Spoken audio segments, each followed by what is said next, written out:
"Happy birthday, Dad," said my daughter, carrying my suitcase to the door of the retirement home. Her husband smiled as if it were a gift, not a betrayal.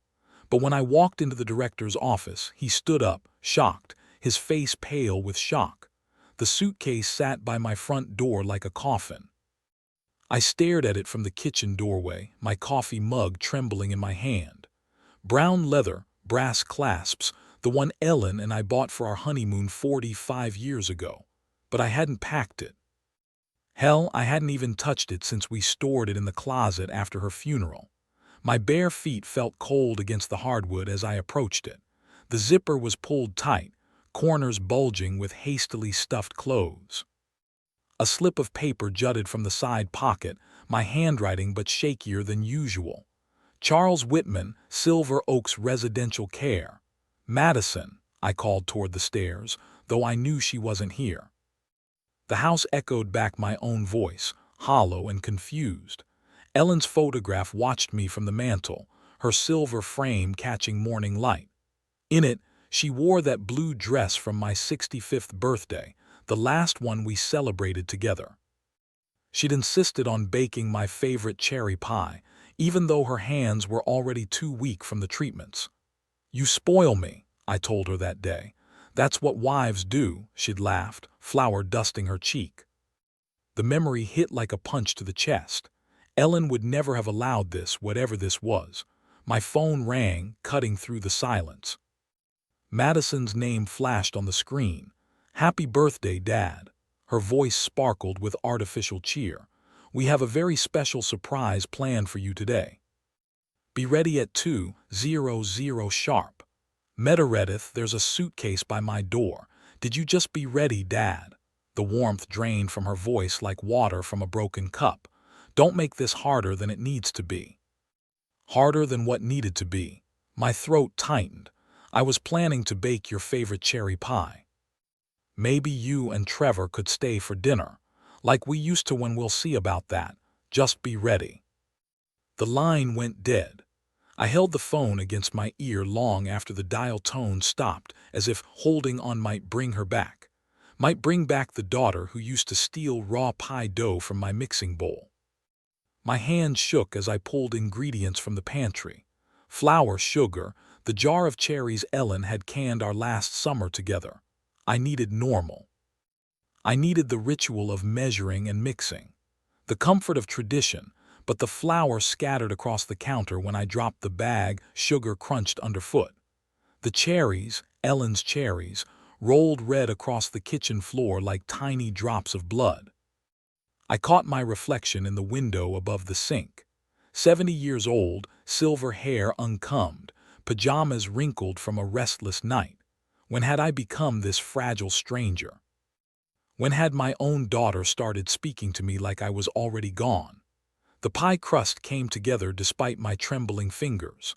I rolled it thin, placed it carefully in Ellen's favorite pan, the ceramic one with tiny roses around the rim, the one Madison always admired as a child. By 1:30, the pie sat cooling on the rack, filling the house with the scent of home. I set the dining table with our wedding china, 3-place settings arranged perfectly, white plates with golden edges, the ones we'd saved for special occasions, cloth napkins Ellen had embroidered herself. Maybe I was wrong. Maybe this surprise was something wonderful. A party, a celebration, a chance to feel like family again. Maybe the suitcase was for a weekend trip somewhere special. At exactly 2:00, I heard tires on gravel. Through the lace curtains, I watched Madison's silver SUV pull into my driveway. She sat in the passenger seat, checking her phone. Trevor was driving, his profile sharp and focused. Neither of them looked toward the house where I stood waiting. The cherry pie cooled behind me, untouched.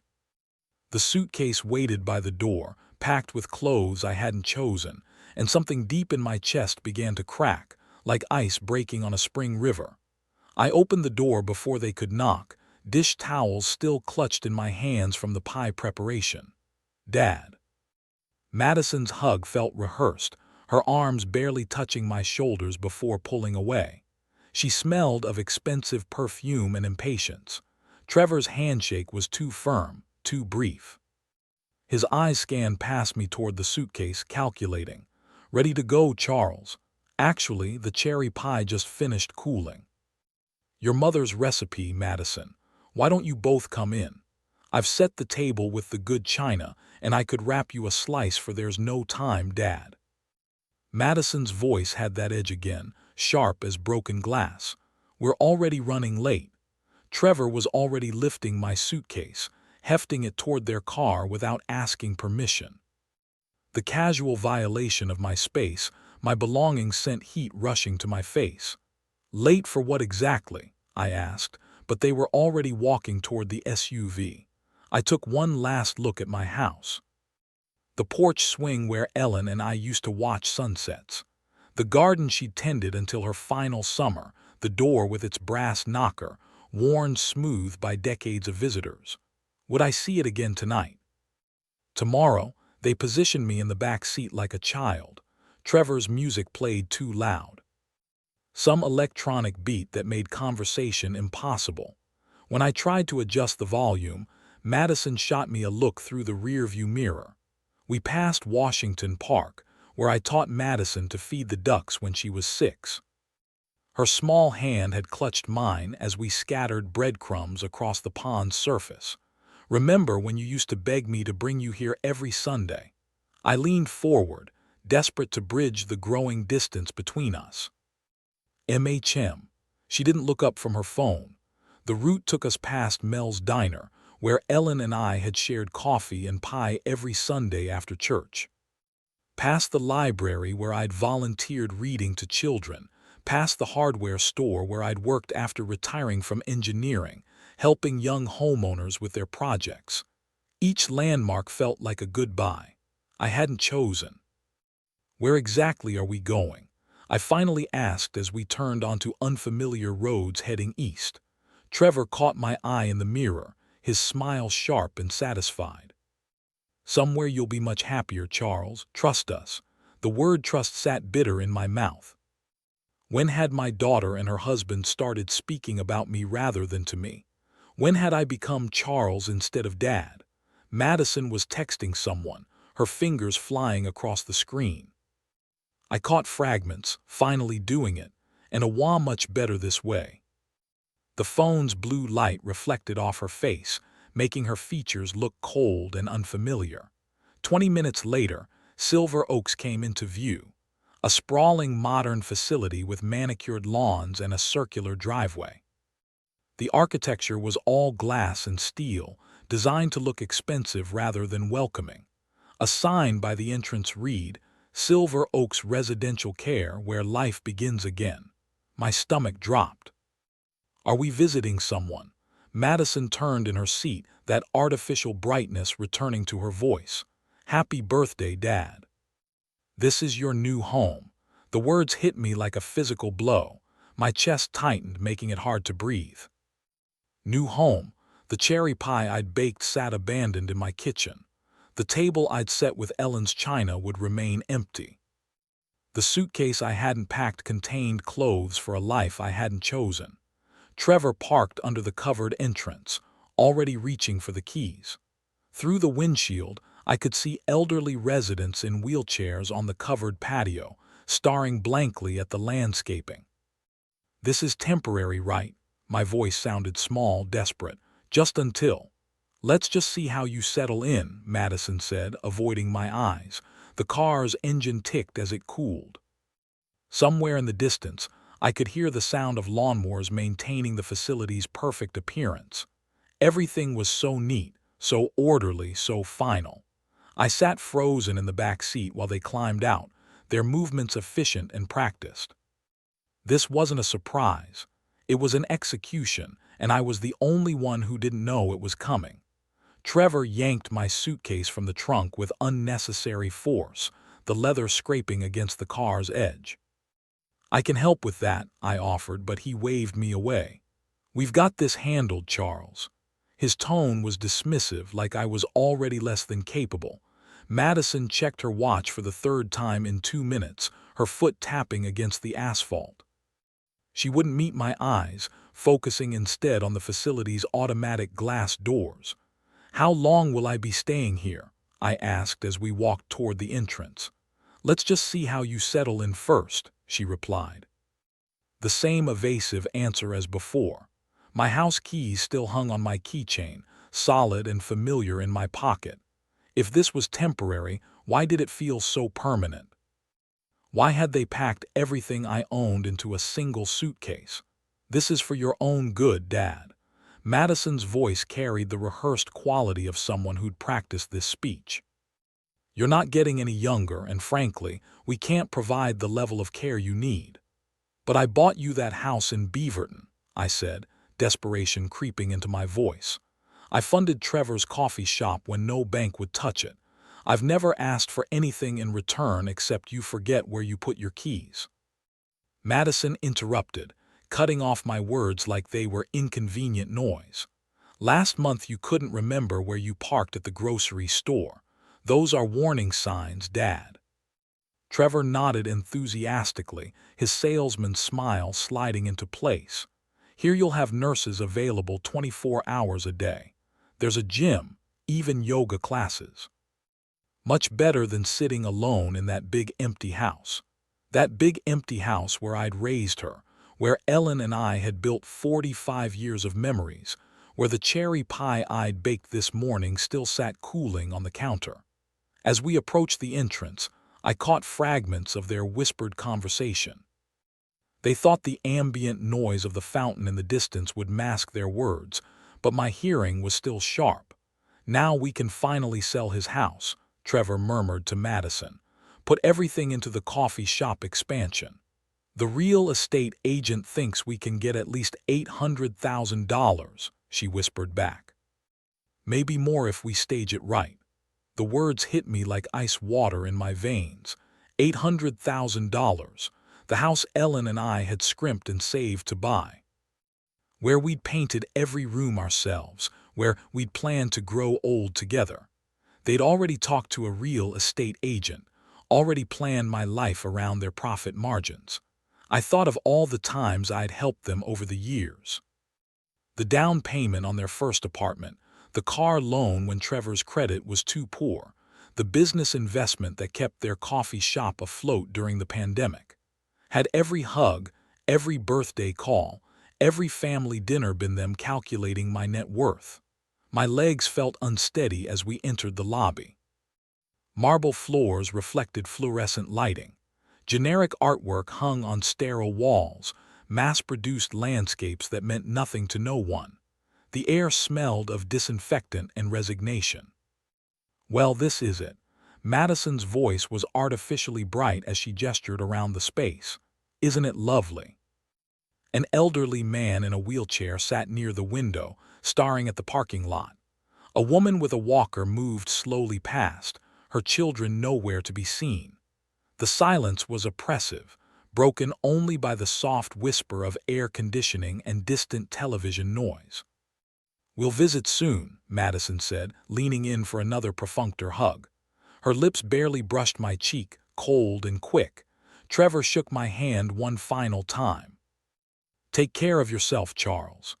They were already walking away, their relief visible in the sudden relaxation of their shoulders, the quickening of their pace. They didn't look back, not once. Through the glass doors, I watched them climb into their SUV and drive away, probably already discussing how to spend my house money. I stood alone in the lobby, my suitcase at my feet, finally understanding the scope of what had happened. This wasn't about my safety or my health. This was about $800,000 and the inconvenience of an aging father who had outlived his usefulness. The automatic doors whispered shut behind me, sealing me into my new reality. Somewhere in the distance, a television played game shows to an empty room. A nurse walked past, her shoes squeaking against the polished floor, not bothering to acknowledge my presence. I was no longer Charles Whitman, retired engineer, loving husband, generous father. I was a resident, a problem solved, a house sold. But as I stood there, something cold and calculating began to crystallize in my chest. They had underestimated me in fundamental ways. They knew about the house, but not about the investment portfolio Ellen and I had built. They knew about my age, but not about my connections. They knew about my loneliness, but not about my capacity for strategic thinking. I picked up my suitcase and walked toward the reception desk, my footsteps echoing in the sterile space. If they wanted to play games with my life, they were about to learn that 70 years of experience had taught me a few things about winning. Mr. Lester, a woman's voice cut through my spiral of thoughts. I'm Jennifer, your care coordinator. She approached with the practiced sympathy of someone who delivered this speech hundreds of times. Soft scrubs, comfortable shoes, a badge photo that looked optimistic about working with elderly residents. Her smile never quite reached her eyes. Ready to see your new home? I followed her across the marble floor, my footsteps echoing in the sterile space. The suitcase handle felt foreign in my grip, packed by hands that weren't mine, filled with clothes chosen by someone who didn't know me. Jennifer chatted about meal times and activities while I studied the institution's details with an engineer's eye. Beige walls designed to be calming but achieving only blandness. Classical music played at low volume, probably selected by a committee to be inoffensive. The elevator whispered upward. Second floor, room 237. Here we are. Jennifer's enthusiasm bordered on manic as she opened the door with a key card. Your own private space. The room was smaller than my walk-in closet at home. Twin bed with industrial white linens. Dresser that looked like it belonged in a college dormitory. Single window facing the parking lot where I could see Madison's SUV had already disappeared into traffic. Dinner's at 5:00 p.m. sharp, Jennifer continued, pointing toward a schedule posted by the door. Activities room is down the hall if you want to socialize. Physical therapy starts Monday if your doctor recommends it. She left me alone with a cheerful promise to check on me later. The door clicked shut with institutional finality. Silence pressed against my eardrums. Outside, cars moved through the parking lot like blood cells through arteries. Purposeful, going somewhere, living actual lives. I sat heavily on the bed, the mattress too soft, unfamiliar. The suitcase weighted like evidence of my diminished circumstances. My hands shook as I pulled the zipper open. Inside, shirts I recognized but hadn't worn in years. Socks with holes Ellen would never have tolerated. Underwear that belonged in the rag pile, but missing Ellen's watch, the gold Rolex she'd given me for our 25th anniversary engraved on the back. Forever yours. Gone. The family photo albums that documented Madison's childhood, our trips to Europe, 45 years of marriage gone. My engineering notebooks, leather-bound volumes containing decades of invention ideas, business plans, the foundation documents gone. I searched through every pocket, every fold of fabric, nothing. She'd taken everything that mattered, everything that proved who I was, who I'd been, left me with the detritus of an old man's wardrobe. These old things just clutter up your space, Dad. Madison's voice echoed in my memory from her last helpful visit. She'd insisted on organizing my closet, going through my dresser drawers. I'd been grateful for the attention, pathetically pleased she wanted to spend time with me. The silver cufflinks Ellen bought me for our first Christmas together, gone after that visit. Ellen's jewelry box emptied during Madison's spring cleaning session. She'd called it decluttering. Said she was helping me simplify my life. She'd been erasing my life piece by piece, memory by memory. I stood at the window, watching the Oregon coast fade into evening darkness. Cars moved through the parking lot below, their headlights cutting through gathering dusk. Normal people heading home to normal lives, while I stood trapped in this sterile box. But Madison had made one crucial miscalculation. She saw a lonely old man, vulnerable and dependent. She didn't see the engineer who'd built a medical device empire from nothing. She didn't know about the foundation Ellen and I had created, the connections I'd maintained, the resources she'd never dreamed existed. Somewhere in the distance, I heard the soft ding of the elevator arriving, footsteps in the hallway, a staff member approaching the building entrance below. Time to remind everyone exactly who they were dealing with. I walked through Silver Oaks with purpose now, my stride confident despite the institutional carpet designed to muffle sound. The hallways told a story my engineer's eye could read easily. Cost-cutting measures everywhere. Understaffed nursing stations. Residents sitting alone in common areas. Some staring blankly at muted television screens showing game shows no one was watching. The administrative wing felt different immediately. Thicker carpet, actual artwork instead of mass-produced prints, furniture that suggested comfort rather than mere function.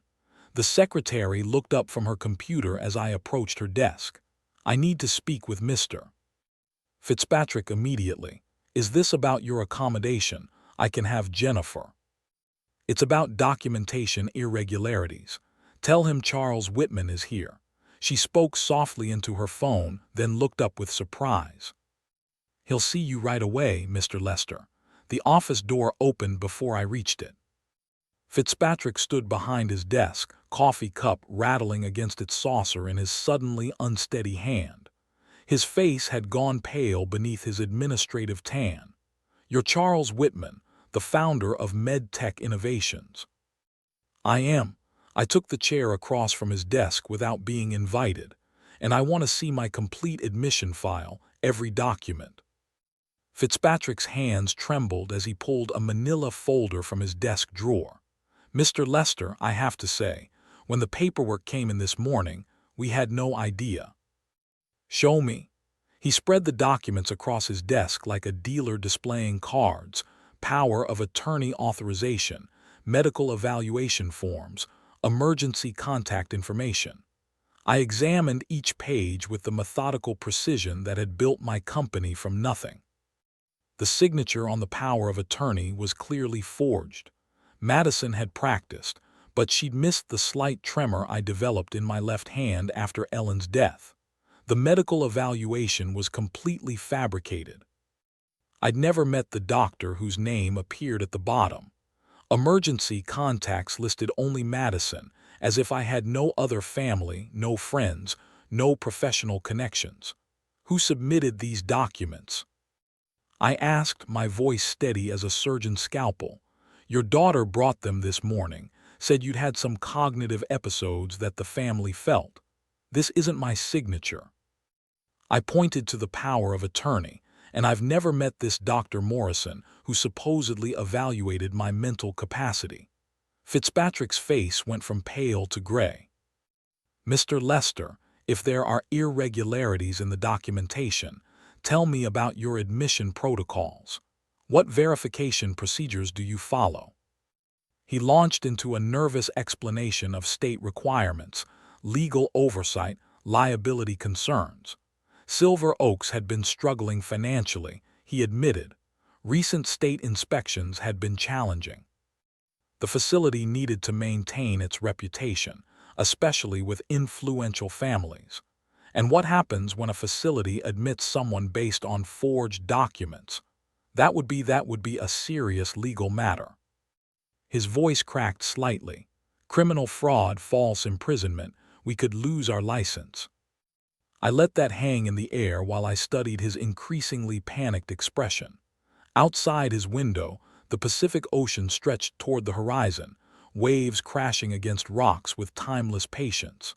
"I think we have a significant problem here, Mr. Fitzpatrick. Mr. Lester, please understand. We had no way of knowing. I'm sure you didn't." I stood slowly, leaving the forged documents scattered across his desk like evidence at a crime scene. "I'll need some time to consider my options. Of course, whatever you need. We'll do everything possible to make this right." I walked toward his door, then paused with my hand on the handle. "One more thing. How long has Silver Oaks been struggling financially?" His silence told me everything I needed to know. The walk back to my room felt different now. Each step carried weight, purpose. the measured pace of someone who understood exactly where the levers of power were hidden. I observed the facility through new eyes, not as a victim dumped here against his will, but as someone who might soon be making decisions about its future. An elderly woman sat alone in the activities room, working a crossword puzzle with arthritic fingers. A man in a wheelchair stared out the window at the parking lot, waiting for visitors who might never come. The staff moved efficiently but without warmth, checking boxes on their charts rather than connecting with the people in their care. Back in room 237, I sat by the window as the Pacific Ocean darkened with approaching night. The waves crashed against the rocky coastline below, their rhythm as steady and relentless as time itself. Ellen used to love watching the ocean. "It makes our problems seem smaller," she'd say, her hand warm in mine as we stood on the deck of our house. Our house, the one Madison planned to sell for $800,000. Memory pulled me backward to Silicon Valley in 1979, when personal computers were still experimental toys, and medical technology meant stethoscopes and X-ray machines. Ellen and I had worked 18-hour days in a garage, developing the first portable heart monitors that could transmit data wirelessly to hospitals. MedTech innovation started with a borrowed desk and a vision of technology serving humanity. "We're not just building a company," Ellen had told me the night before our IPO, "we're building a legacy. When we have enough, Charles, we'll use it to help people who can't help themselves." The Lester Foundation emerged from that promise. Strategic investments in healthcare technology, funding for medical research, and eventually ownership stakes in senior care facilities across the Pacific Northwest. Ellen insisted we take active roles in oversight. She'd visited every facility personally, ensuring our money improved lives rather than just generating returns. Silver Oaks was one of our earliest investments. 15% ownership, enough to influence policy, but not enough to control day-to-day operations. Ellen had believed in their mission statement about dignity and independence for seniors. She'd have been devastated to see what it had become. Madison had no idea, none whatsoever. She thought I was just some old engineer living on Social Security and the equity in his house. She'd never shown interest in the foundation, never asked about my business relationships, never bothered to understand the infrastructure Ellen and I had built together. In her mind, I was already dead, just an inconvenient body that hadn't stopped breathing yet. I pulled out my phone and scrolled through contacts I hadn't called in months. Marcus Henley, the Foundation's General Counsel. Sarah Chen, our investment manager, Dr. Rebecca Santos, who oversaw our healthcare initiatives. People who understood that the foundation wasn't just money. It was power applied with precision and purpose. The ocean waves below seemed to pulse with Ellen's voice. "Use what we built, Charles. Make it matter." I stood at the window as sunset painted the sky in shades of gold and crimson. Somewhere behind me, the institutional sounds of Silver Oaks continued. Dinner announcements, medication rounds, the quiet desperation of people waiting to die. But I wasn't one of them, not anymore. Madison had awakened something she didn't understand. This wasn't just about personal revenge anymore. This was about systemic change, about using the tools Ellen and I had built to transform not just my situation, but the situations of everyone who'd been forgotten, dismissed, or discarded by family members who saw dollar signs instead of human beings. I touched Marcus Henley's number on my phone screen. Time to remind the world that Charles Whitman wasn't dead yet. The morning after my phone call to Marcus, I sat in Silver Oaks' dining room, watching the sunrise paint the Pacific Ocean in shades of gold and amber. Other residents shuffled past with their breakfast trays, most avoiding eye contact, still treating me like a fellow victim rather than what I'd become overnight. Marcus had worked through the night with our legal team. By 8:00 a.m., 3 attorneys were already in Portland, armed with documentation that would unravel Madison's carefully constructed fraud piece by piece. Mr. Lester, Jennifer approached my table, her usual cheerful demeanor replaced with nervous respect. Mr. Fitzpatrick would like to see you in his office. I found him packing behind his desk, phone pressed to his ear, sweat beading on his forehead despite the morning coolness. When he saw me, he ended his call abruptly. "That was our insurance company," he said without preamble. "They're very concerned about our liability exposure. If someone was admitted based on forged documents, that someone has a name," I interrupted quietly, "and that someone built the medical device company that revolutionized cardiac monitoring in the 1980s. I suggest you remember that." Fitzpatrick's Adam's apple bobbed as he swallowed hard. "Of course, Mr. Lester, what I mean is, we want to cooperate fully with any investigation." "Good, because Detective Morrison from the Portland Police Fraud Division will be here at 10:00 a.m. She'll need access to all admission records, staff interviews, and security footage from April 20th. You've already contacted the police." I stood slowly, my reflection caught in the window behind his desk. "I've contacted everyone who needs to know. The district attorney's office is opening a formal investigation into elder abuse and document fraud. The state licensing board wants to review Silver Oak's admission procedures, and my foundation's board of directors is very interested in how their investment has been managed." For the first time since this began, I felt the satisfaction of watching someone else's face drain of color. Fitzpatrick sank into his chair like a deflated balloon. "What can we do to make this right?" "You can start by treating every resident here with the dignity they deserve," I said. "And you can prepare to explain to investigators exactly how easily your facility was deceived by a woman with a forged power of attorney." I left him with that thought and walked back to my room. Through the window, I could see a police car pulling into the visitor parking area. Detective Morrison right on schedule. My phone buzzed with a text from Marcus. "Search warrant executed on M's house at 7 a.m. Found Ellen's jewelry, your engineering notebooks, family photos, everything documented as evidence." Another message followed immediately. "Trevor's business bank records show payment to document forger. Paper trail complete." I set the phone aside and opened the window to breathe the salt air. Somewhere across town, Madison was probably discovering that her careful planning had overlooked one crucial detail. She'd never bothered to learn who her father really was. The morning ocean breeze carried the sound of seagulls calling to each other above the waves. It reminded me of Ellen, who loved watching them dive for fish from our deck. She'd always said they were patient hunters, waiting for exactly the right moment to strike. Below in the parking lot, Detective Morrison was getting out of her car, briefcase in hand. "Perfect timing, Ellen, perfect timing."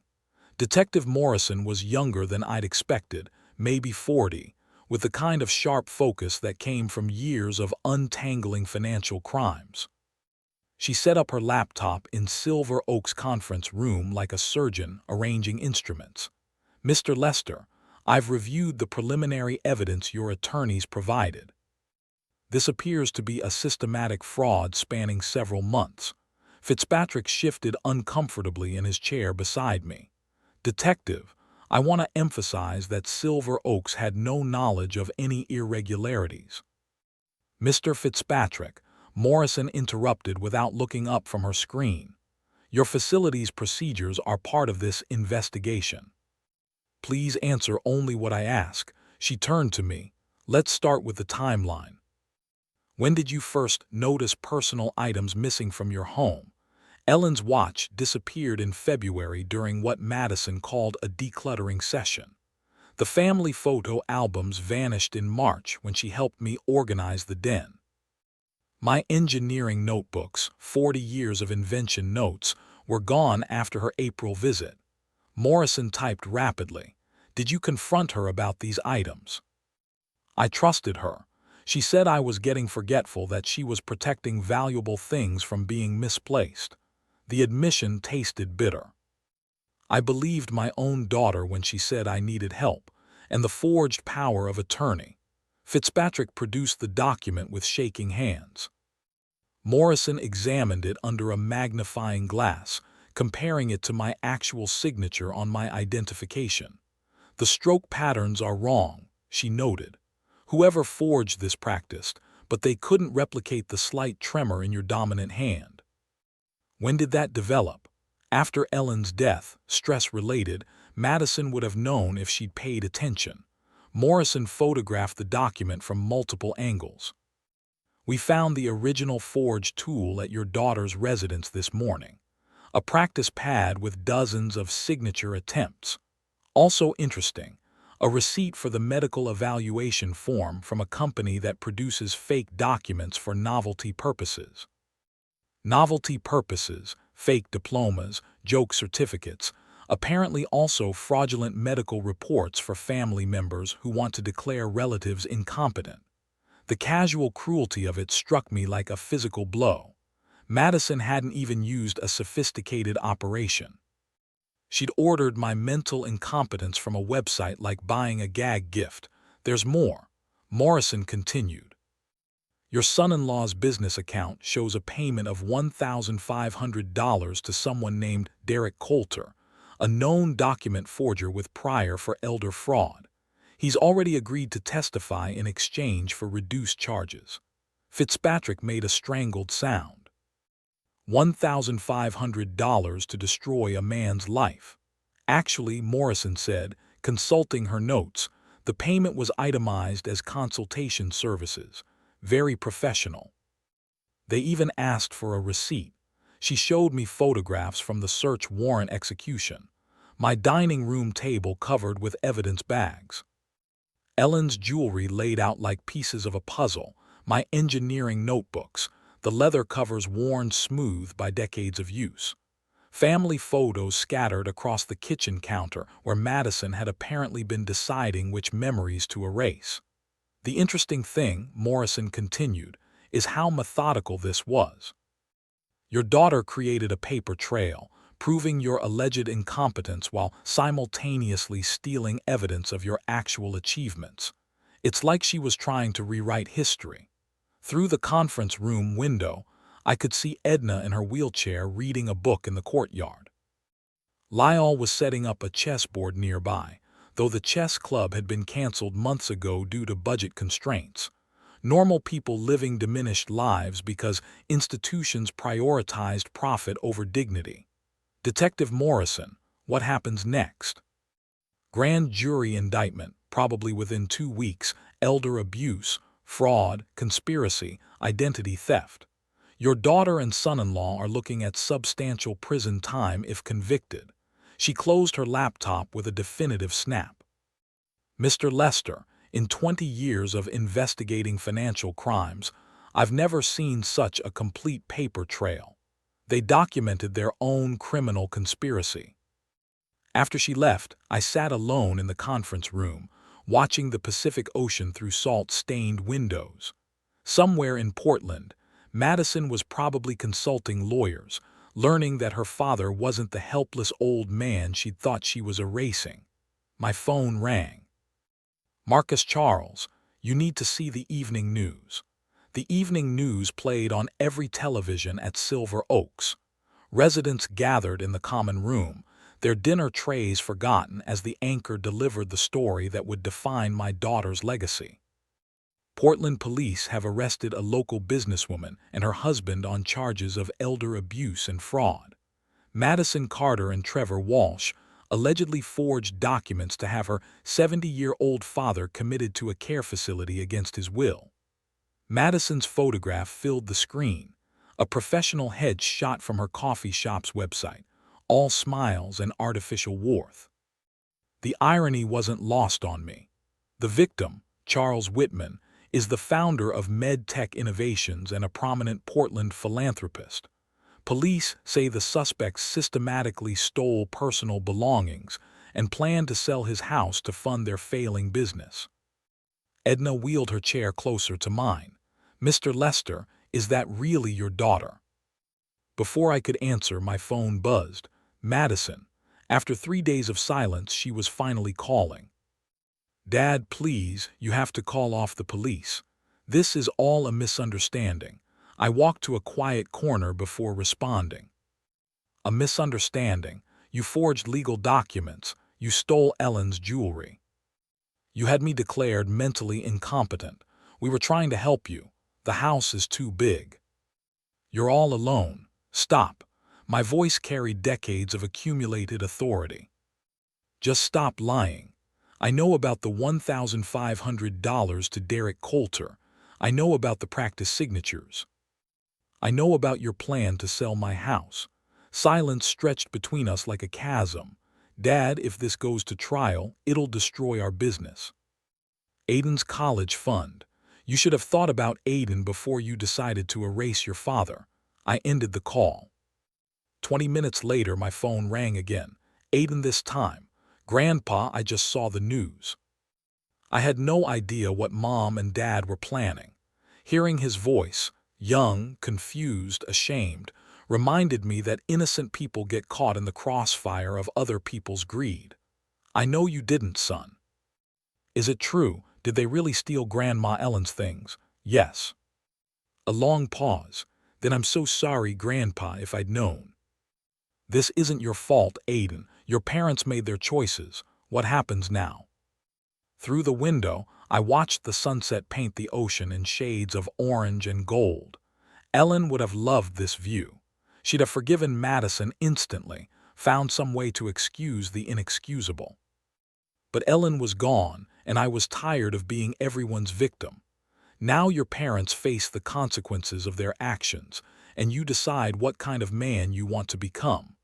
The next morning, a news van was parked outside Silver Oaks.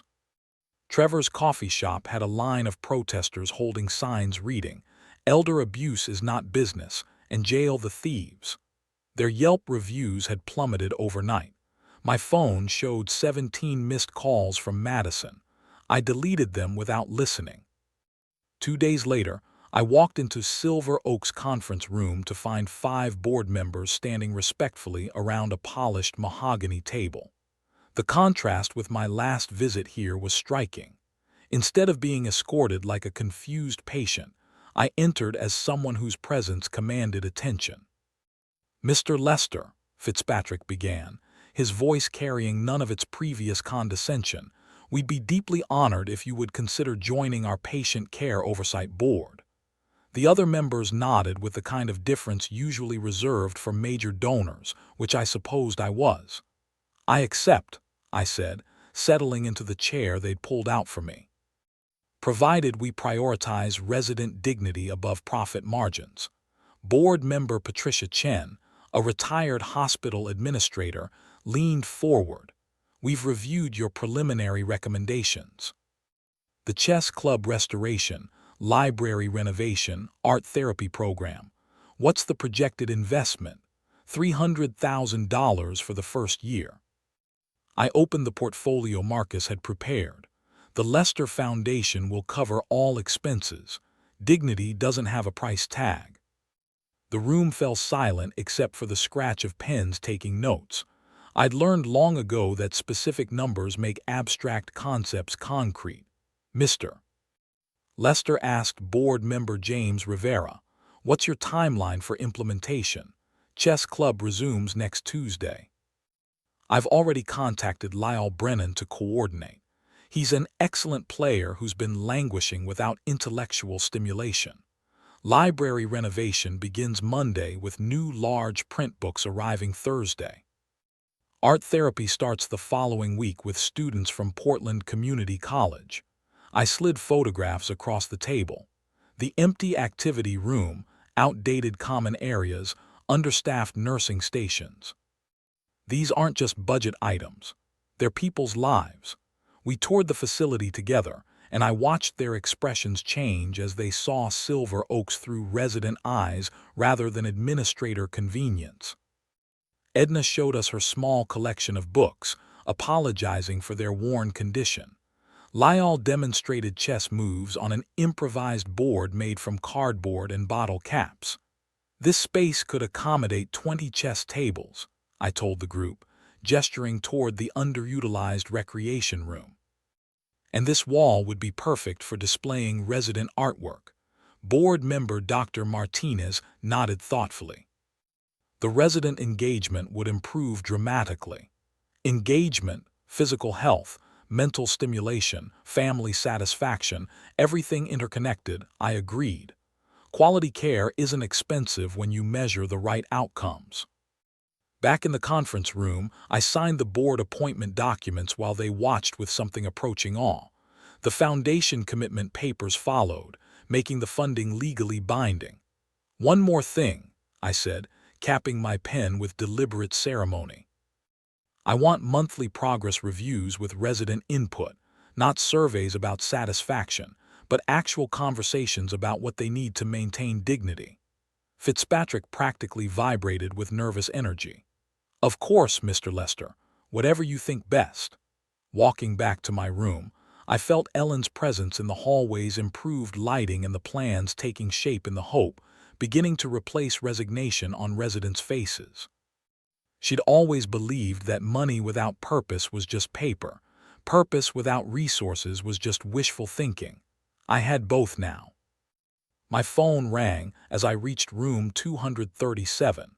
Marcus with news about the media strategy for Madison's case. Time to ensure the legal victory translated into lasting change.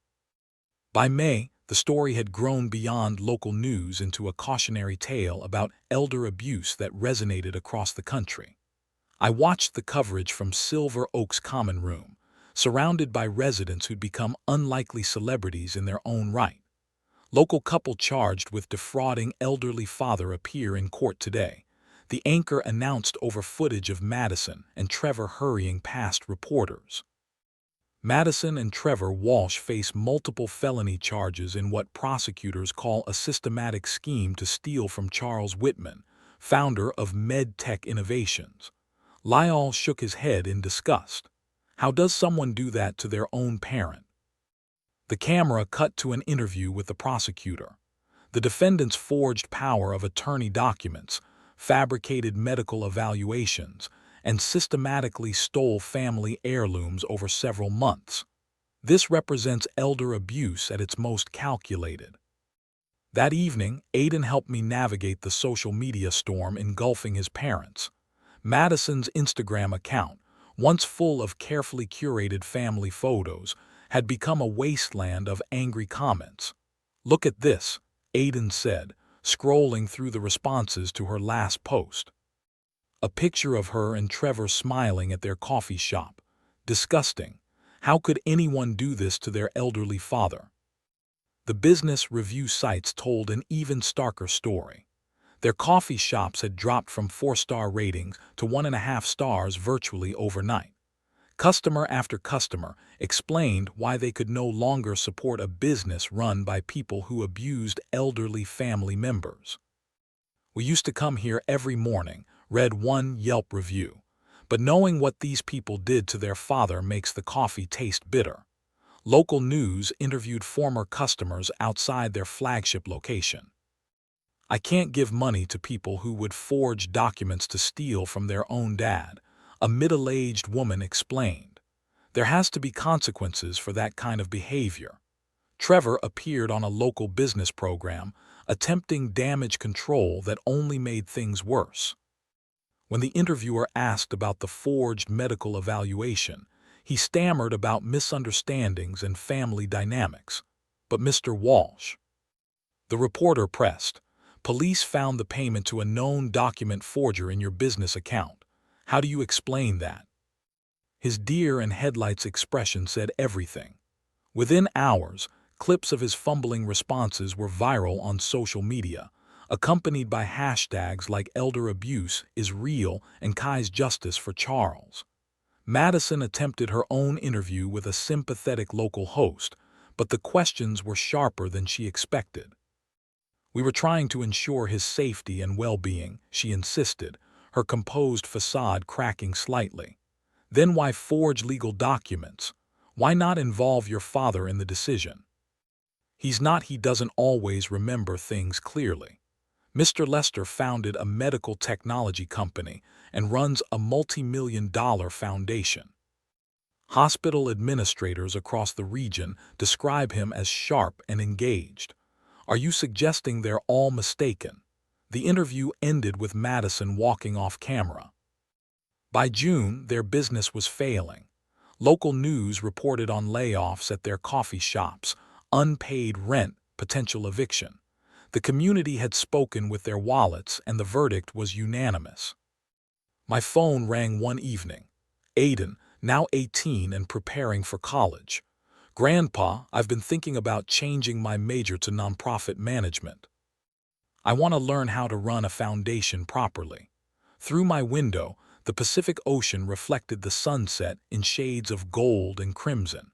Ellen would have been proud of the boy Aiden was becoming despite his parents' choices. That's excellent, son. The foundation will need leadership from someone who understands that true wealth lies in helping others. A year of transformation was almost complete.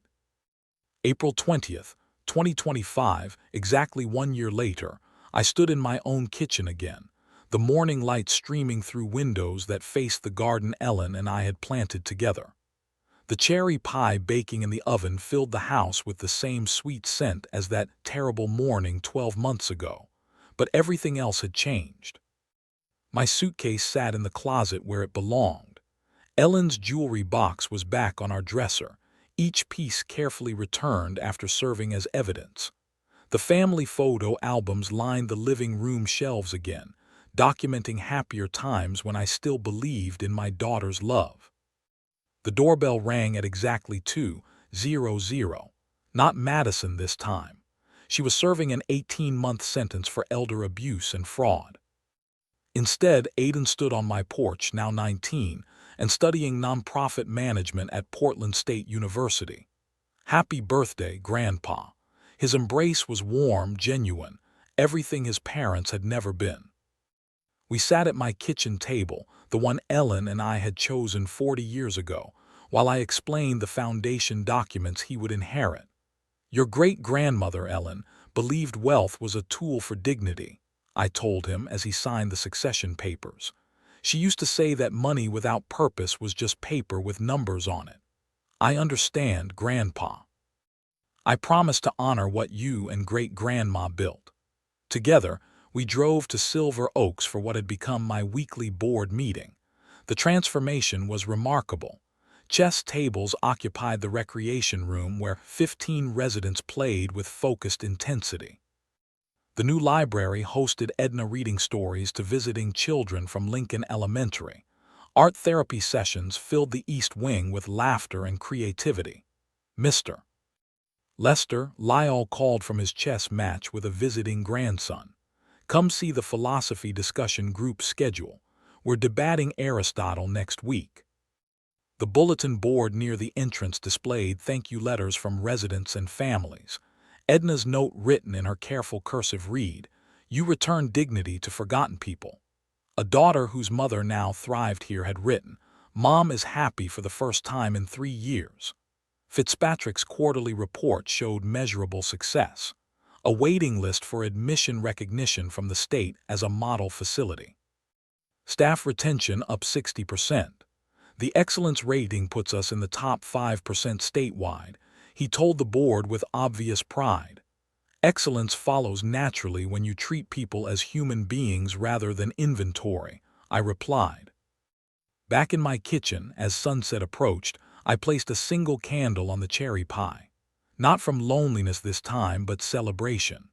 The walls displayed artwork from Silver Oaks residents, watercolor seascapes, charcoal portraits, abstract pieces that spoke of minds still creating, still contributing. A photograph of the transformed facility sat next to Ellen's picture. In it, residents played chess, read books, painted canvases, engaged with visiting families. Their faces showed contentment, purpose, the dignity Ellen and I had always believed every person deserved. I lit the candle and spoke to the quiet kitchen. Happy birthday, Charles. You chose justice over revenge, transformation over destruction. The phone rang. Aiden calling from his dorm room. Grandpa, I wanted to tell you about my foundation management class. We studied your Silver Oaks transformation as an example of strategic philanthropy creating systemic change. Through the window, the Pacific Ocean reflected the day's last light. Somewhere in the distance, seagulls called to each other above the waves. Patient hunters, Ellen used to say, who knew exactly when to strike. I picked up the phone, surrounded by evidence of a year that had transformed betrayal into purpose, loneliness into legacy, and victimhood into victory. Tell me all about it, son. We have important work ahead of us.